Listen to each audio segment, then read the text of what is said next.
Una gran ventaja de los símbolos frente a los gráficos y elementos que no lo son es la capacidad de poder añadirles filtros y efectos. Lo veremos en esta lección y para este ejemplo he tomado algunos logos del ejercicio que ya hiciste, espero, de la aplicación de varias técnicas de dibujo.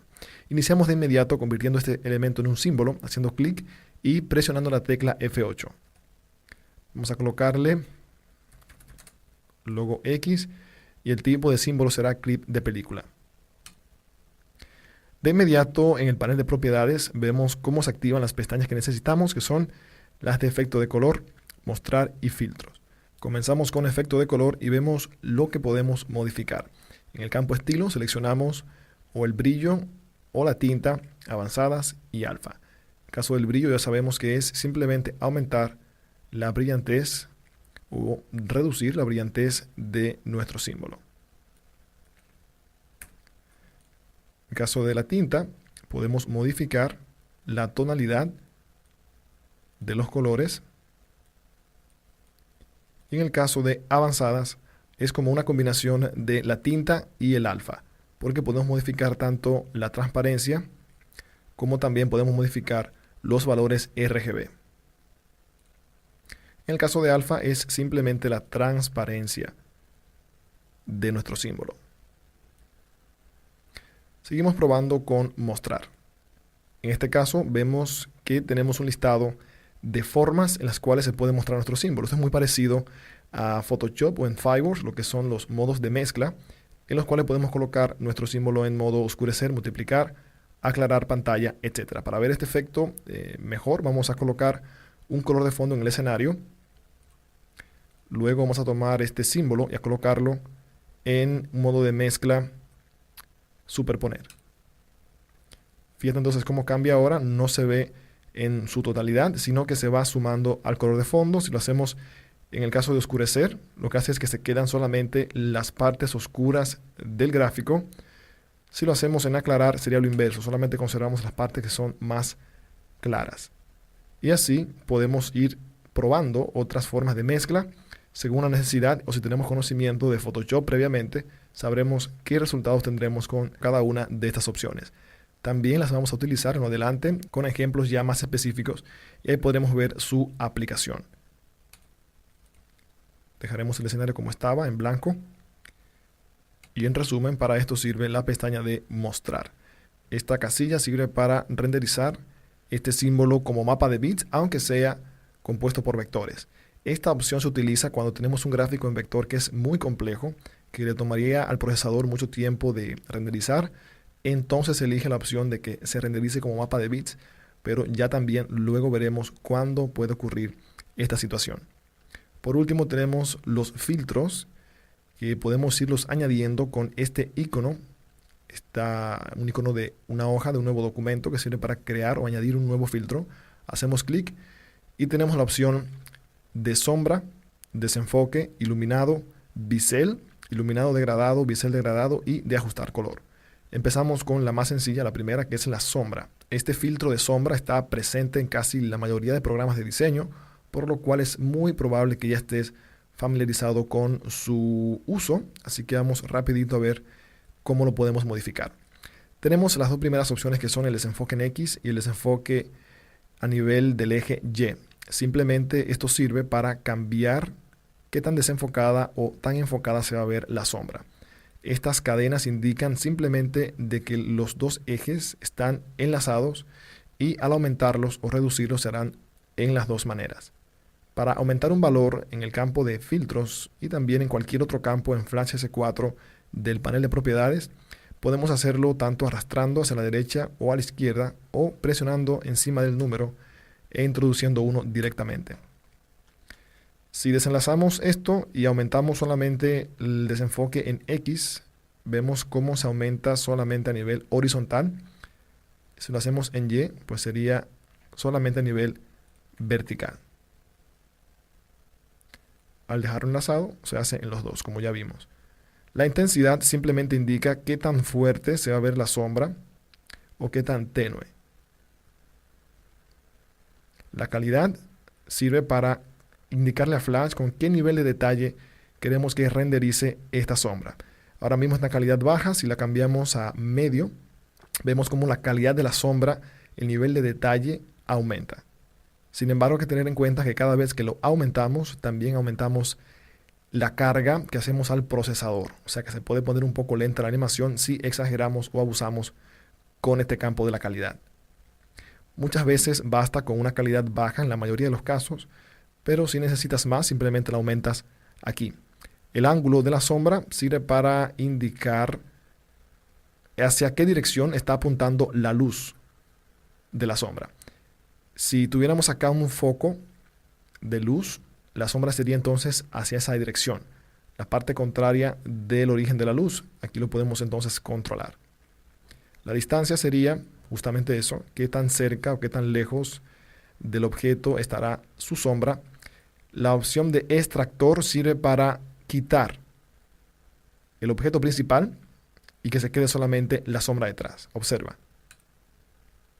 También tiene su aplicación y es interesante cuando se sabe utilizar correctamente. La sombra interior indica que este mismo efecto, en vez de hacerlo hacia afuera, queremos que sea hacia adentro del símbolo. También tiene su uso en algunos casos. Ocultar objetos simplemente quita el símbolo y deja visible la sombra. En el caso del color, le indicamos a Flash qué tonalidad queremos que tenga la sombra. Generalmente la sombra debe ser más oscura que el objeto que está haciéndole sombra, pero esto puede variar en algunos casos. Así que aquí podemos cambiar fácilmente cuál será la tonalidad de nuestra sombra. Cuando tenemos ya listo un filtro, podemos minimizarlo de esta manera o maximizarlo para seguir añadiendo más. Si queremos eliminarlo, lo seleccionamos y presionamos este icono de lata de basura que está al fondo del panel de los filtros y queda ya nuestro símbolo en su estado original sin ningún filtro aplicado. Hacemos clic otra vez, vamos a añadirle de nuevo la sombra y ahí aparece entonces en su estado predeterminado. Si lo minimizamos y añadimos otro filtro, como por ejemplo el desenfoque, entonces vemos que se van sumando aquí en este panel de los filtros, de manera que podemos ver rápidamente cuántos filtros tiene algún símbolo aplicado. El filtro de desenfoque, que ya lo hemos agregado, sirve para cambiar el nivel de enfoque que tenga el objeto. Lo podemos aumentar y vemos cómo cambia aquí el nivel de desenfoque. Y en reducirlo también vemos cómo disminuye. Funciona igual que la sombra, en el cual el eje X y Y están enlazados por defecto. Pero si lo desenlazamos haciendo clic encima de esta cadena para desvincularlos, ahora si aumentamos el eje X, vemos que se desenfoca de manera horizontal y en Y de manera vertical. La calidad ya sabemos que sirve para aumentar el nivel de detalle que tendrá este desenfoque. Seguimos revisando y tenemos ahora el filtro de iluminado. Este filtro es muy similar a una sombra. Vamos a quitar el desenfoque para que se pueda notar mejor. Es muy similar a una sombra, la diferencia es que tiene color. De hecho, realmente el iluminado es en inglés sería el efecto glow, pero que en realidad es parecido a la sombra. La diferencia es que tiene color y no se le puede cambiar la distancia ni se le puede cambiar tampoco el ángulo. Es un borde difuminado que tiene alrededor del símbolo. Vamos a verlo acá. Cómo lo podemos ir modificando. Comparte las mismas características que la sombra, como son el modo extractor, el iluminado interior, para que sea hacia adentro el efecto, y listo. Es un filtro bastante sencillo. Seguimos revisando y tenemos también el filtro de Bezel. Vamos a quitar los otros dos para que se pueda notar mejor. Quitamos el de la sombra haciendo clic y luego aquí en el icono de bote de basura. El filtro de Bezel simplemente es cuando hacemos que la imagen tenga un aspecto 3D. Se le agrega una sombra de un lado y una luz del otro. Este efecto hay que tener cuidado de no abusar, ya que puede dar una imagen, digamos, barata de nuestro trabajo. Así que hay que tener mucha precaución de no abusar, de hecho, de ninguno de estos filtros. A veces cuando uno aprende a usarlos, quiere insertarlos donde quiera, en cualquier lugar que tenga la oportunidad, pero esto no debe ser así. Los efectos, los filtros tienen su uso cuando se necesiten. De hecho, mientras más aprendemos de diseño gráfico, nos damos cuenta de que menos es más. Se ve mucho más limpio y profesional el trabajo cuando solamente tiene los efectos que necesita. De todos modos, tenemos aquí las opciones para modificarlo, y es que podemos cambiar el color de la sombra del biselado y el color de la luz del efecto, igual que el ángulo, la distancia y el modo extractor, que ya también lo conocemos. Este campo de tipo podemos elegir si queremos que sea hacia adentro el biselado, si sea exterior o que sea completo, hacia afuera y hacia adentro. Este filtro, aunque lo acabo de criticar, tiene su uso, pero repito, en casos muy específicos y de manera moderada. Bien, vamos a probar ahora lo siguiente. Cuando trabajamos con filtros y queremos añadirle a otros símbolos la misma configuración, no tenemos que recrearlos otra vez cada vez. Simplemente vamos a crear aquí un efecto interesante. Vamos a poner un poco de sombra, un poquito menos intensa, y vamos a aumentar un poco el desenfoque. Algo así. Si quiero ponerle este mismo filtro a este otro símbolo, en vez de rehacerlo otra vez, simplemente en este icono de portapapeles hago clic y luego en copiar todo, para que copie todos los filtros de este símbolo. Luego, cuando vaya a este otro, lo convierto en símbolo con la tecla F8.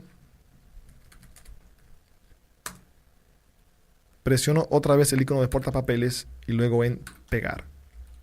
De esta forma se ha creado acá el mismo efecto que tenía el anterior. Incluso podemos crear una especie de preset, es decir, un perfil de filtros para que no tengamos que copiarlo y pegarlo tantas veces.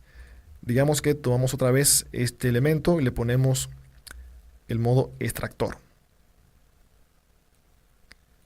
En este icono, que tiene varias hojas, parecido al de nuevo filtro, lo que hacemos es crear un filtro o una combinación de filtros preestablecidos. Hacemos clic en guardar como. Vamos a llamarle a este filtro algo así como silueta. Luego vamos a otro elemento, hacemos clic sobre preestablecidos, elegimos el que acabamos de crear y automáticamente coloca el mismo estilo que el anterior. Probamos otra vez. F8, convertimos en símbolo. Vamos en filtros al botón de preestablecidos, elegimos el que acabamos de crear y tenemos el mismo efecto. Así de sencillo e interesante son los filtros de Flash. En la siguiente lección veremos ahora cómo colocarle animación a estos filtros y lograr animaciones mucho más interesantes.